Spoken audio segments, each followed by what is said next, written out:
Hi friends, this video gonna be the second part of the tale of Custard the Dragon.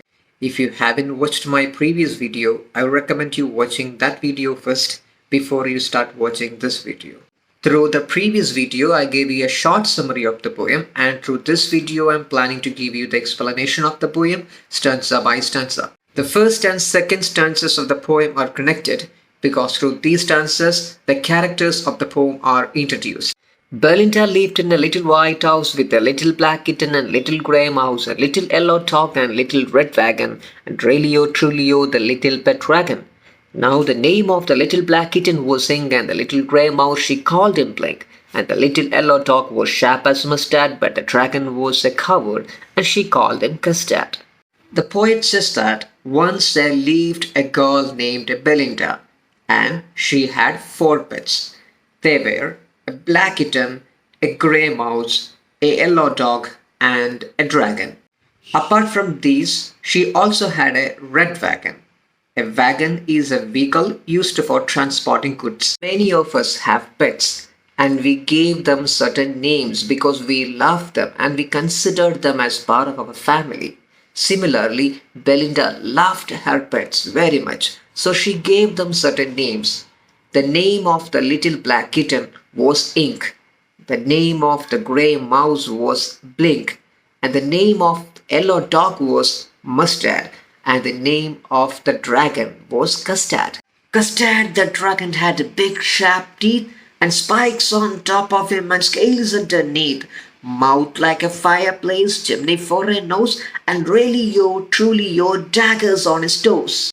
Even though we have pets or we love keeping pets, we can't even think about keeping a dragon as our pet. Because dragon is portrayed in films and books as a deadly creature and its physical appearance is so scary. Exactly such a scary dragon Belinda had. It had big sharp teeth and spikes on top. That means its skin was pointed on the top. On the lower part, it had scales which were bony plates to protect the skin, and its mouth was compared to a fireplace because it is assumed that dragons can release fire from the mouth, and his nose was compared to a chimney which is used to pass out smoke, and at last its feet are like a sharp knife, and that is a dagger. The fourth stanza. Belinda was as brave as a barrel full of bears, and Ink and Blink chased lions down the stairs. Mustard was as brave as a tiger in a rage, but Custard cried for a nice safe cage. Through this stanza, the poet explains the inner strength or bravery of the characters of the poem. I already told you we can't even imagine keeping a dragon as our pet. Yet, Belinda had a dragon as her pet. So you could understand how brave she was. She was as brave as a group of bears. And since she was brave, her pets were also so brave. The bravery of Ink and Blink was shown in such a way that they could hunt lions. And the dog was very brave, just like an angry tiger. But our dragon, Custard, in contrast of all of them, was a coward. He was not brave like other pets of Belinda. He was so afraid of everything that he always demanded a safe cage. Though he had a scary and formidable physical appearance, he behaved like a kid. He always wanted to take rest, sleep, eat, and drink. He was even afraid of a butterfly. Can you imagine that?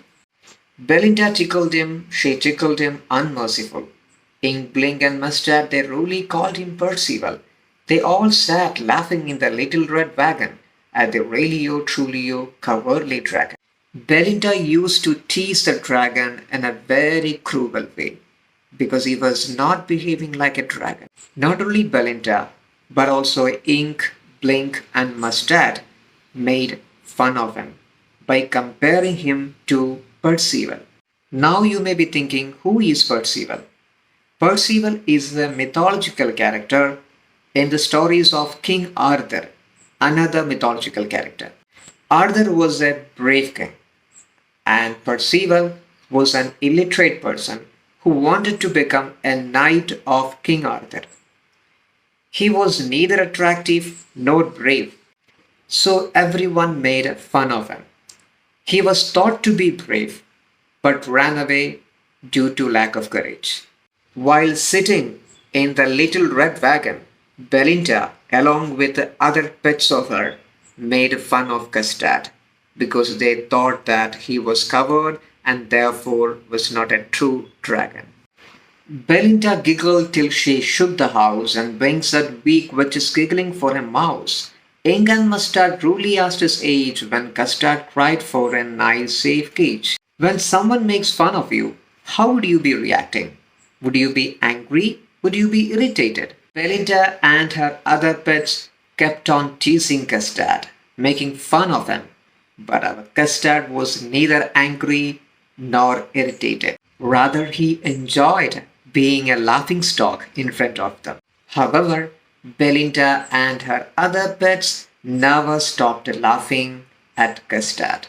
Belinda laughed so loudly that her voice echoed in the house. Ink, Blink, and Mustard, they also laughed at him and teased him by asking his age because he was always demanding for a comfortable cage to live in. As I told you earlier, what all he wanted were to eat, drink, and sleep.